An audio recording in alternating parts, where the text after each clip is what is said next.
For decades and decades, Americans were buying comics. But what made them stop?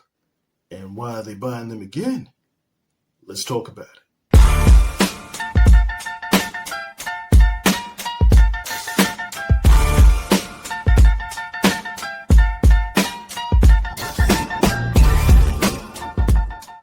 Back in the 90s, the comic industry was huge. A hit book could sell millions of copies. The creators were almost like rock stars. Everyday people knew their names. I remember my mom knew who Rob Liefeld was. The guy even had a jeans commercial. So how long have you been drawing comic books? So I was about 7 years old, little kid. What did your parents think of? It had almost nothing to do with comic books. It's just him having jeans. But anyway, that's to say that these guys were true superstars back then. But what happened? What changed everything? Well, some things were out of their control, out of the industry's control. But other things the industry did to themselves. Right? So let's talk about it. First, let's start with the things that were out of the industry's control. So what changes outside of the industry's control really affected it? Well, first of all, reading habits, reading newspapers, magazines, going to bookstores, renting and buying books. These used to be everyday things. But sadly, our little smartphones kind of changed all that. And as you all well know, some parents started giving their young kids iPads. I'm sure a lot of people grew up with iPads instead of being given books.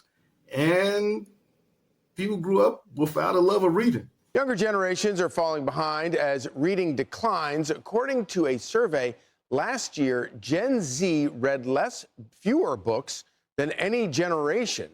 America has a problem, and it's that these kids can't read. What self-inflicted wounds hurt the industry? And that would be the gimmicks, endless gimmicks. And one of the biggest gimmicks is death. Now, it used to be when a character died, it was huge, huge news. Like the death of Superman. Think about that.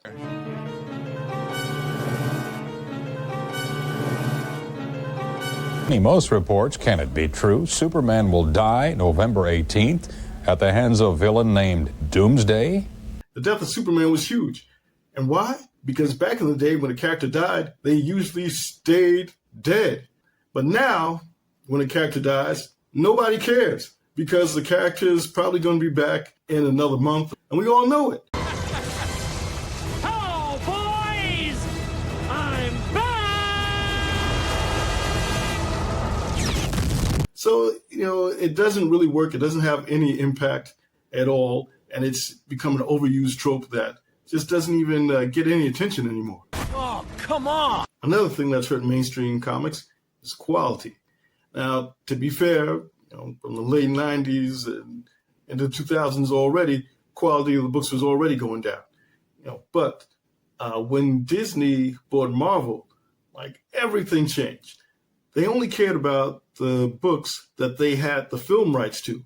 So things like Fantastic Four, X-Men, that all belonged to another studio, a rival studio, they would downplay the comics, and do things to, not let them shine as bright. I'm thinking of things like in X-Men when they took away, Scarlet Witch and Quicksilver, took them away from Magneto so they weren't part of his family anymore. All these things were because these film rights belonged to different studios, and they were kind of hurting themselves to not help someone else. Yeah, so it was really crazy thinking, but that's what happened. So the quality of those books was downplayed. Those characters were kind of pushed to the side.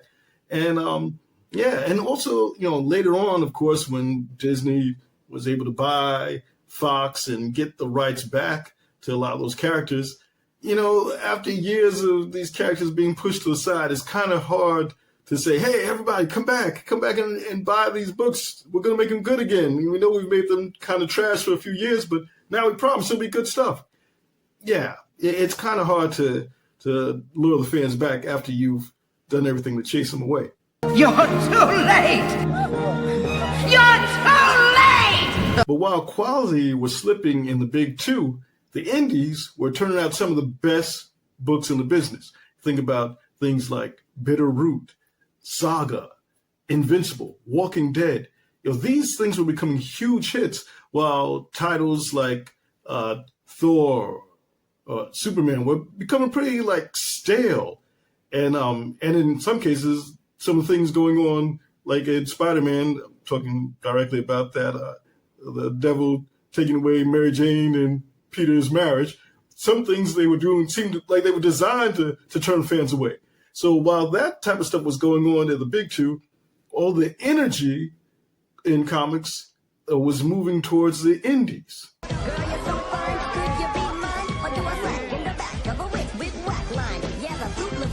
DC and Marvel entered a superhero arms race at the theater, which raked in billions at the box office. However, new fans at the box office does not translate into new readers at the comic shop. No. Wait. DC, to their credit, they got the point. They realized if they wanted people talking about their books and talking about them in a good way, they were going to have to give people something worth talking about. So enter the absolute universe. And now that's when things really start to turn around. Now, DC, for generations, had been the number 2 of the big 2. But with the absolute universe, DC has punched its way to number 1. Marvel's made some big announcements too. The upcoming Midnight Universe is their answer to DC's absolute universe.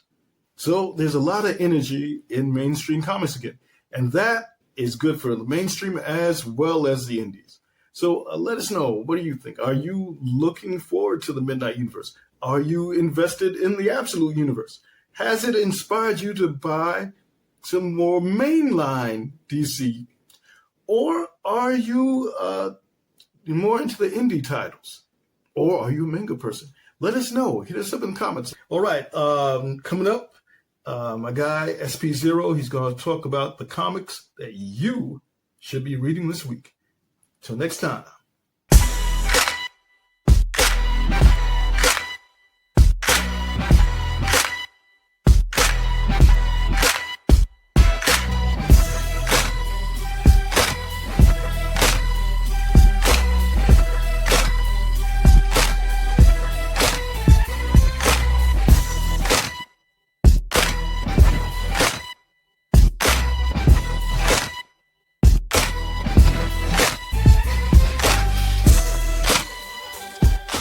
And number 1 this week has to go to Absolute Superman.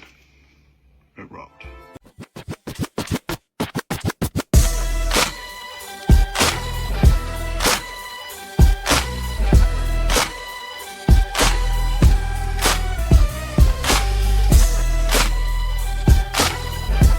Thanks for spending some time talking comics and comics legends. If there's somebody that you'd like us to do a story on, leave it in the comments. While you're down there, like, subscribe, and do all those YouTube things.